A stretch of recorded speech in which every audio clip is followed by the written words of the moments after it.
जाएंगी। जी हाँ, आने वाले समय में पूरी तरह से तकनीक का है और ये हम सभी जानते हैं।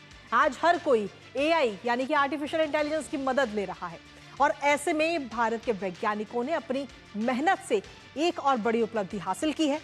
आपको बता दें कि केंद्रीय विज्ञान और प्रौद्योगिकी की तरफ से ये उपलब्धि बड़ी हासिल की गई है, जहां केंद्रीय विज्ञान और प्रौद्योगिकी मंत्री जितेंद्र सिंह की तरफ से इस चीज की जानकारी दी गई है कि भारत में तैयार किया गया नया एआई मॉडल भारत जेन लॉन्च उनकी तरफ से किया गया। इसके साथ ही आपको बता दें कि ये मॉडल भारतीय भाषाओं के लिए खास तौर पर बनाया गया है और इस मॉडल की आखिर क्या क्या और विशेषताएं हैं, कैसे मददगार साबित होगा, बताएंगे आपको। लेकिन उससे पहले आपको दिखाते हैं कि कैसे अब एआई बोलेगा भारत की भाषा। जी हां, भारत जेन देश का पहला स्वदेशी एआई भाषा मॉडल जिसको लॉन्च किया गया अभी हाल ही में जितेंद्र सिंह की तरफ से इसको लॉन्च किया गया है। मंत्री हैं विज्ञान और प्रौद्योगिकी मंत्री डॉक्टर जितेंद्र सिंह की तरफ से इसे लॉन्च किया गया है।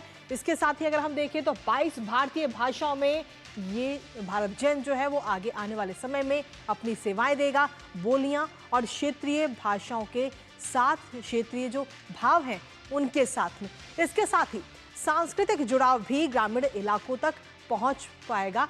एआई के जरिए जो आर्टिफिशियल इंटेलिजेंस है उसके जरिए ग्रामीण इलाकों तक भी ये अपनी पहुंच बना पाएगा। मरीज की भाषा में भी एआई डॉक्टर बोलेगा। इसके साथ ही बहुभाषी एआई से हर भारतीय को आगे आने वाले समय में मदद मिलेगी, यानी कि जो संवाद में सबसे ज़्यादा परेशानी होती है भाषा की, वो समस्या अब आगे आने वाले समय में खत्म हो जाएगी। टेक्स्ट हो, वॉइस हो या फिर इमेज सपोर्ट के साथ भी इसको लाया जा रहा है। इसके साथ ही आपको बता दें कि आईआईटी बॉम्बे और डीएसटी की साझेदारी में इसको बनाया गया है, इसको विकसित किया गया है। भारत जेन शिखर सम्मेलन में ये ऐतिहासिक लॉन्च हुआ है। इसके साथ ही आपको बता दें कि जिस तरीके से लगातार एआई के जरिए भारत अपना कदम बढ़ा रहा है और ऐसे में हेल्थ, एजुकेशन, खेती और शासन में भी एक नई क्रांति एआई के जरिए आगे आने वाले समय में आएगी, जहां सीधे तौर पर स्वास्थ्य सेवा में एआई टेलीमेडिसिन से बदलाव देखने को मिल रहा है। शिक्षा में भी स्थानीय भाषा में कंटेंट मिलेगा। शिक्षा के तौर पे अगर हम देखें, किसानों के नजरिए से देखें तो किसानों को मिलेगी एग्री टेक सपोर्ट और तमाम जानकारियां इसके जरिए।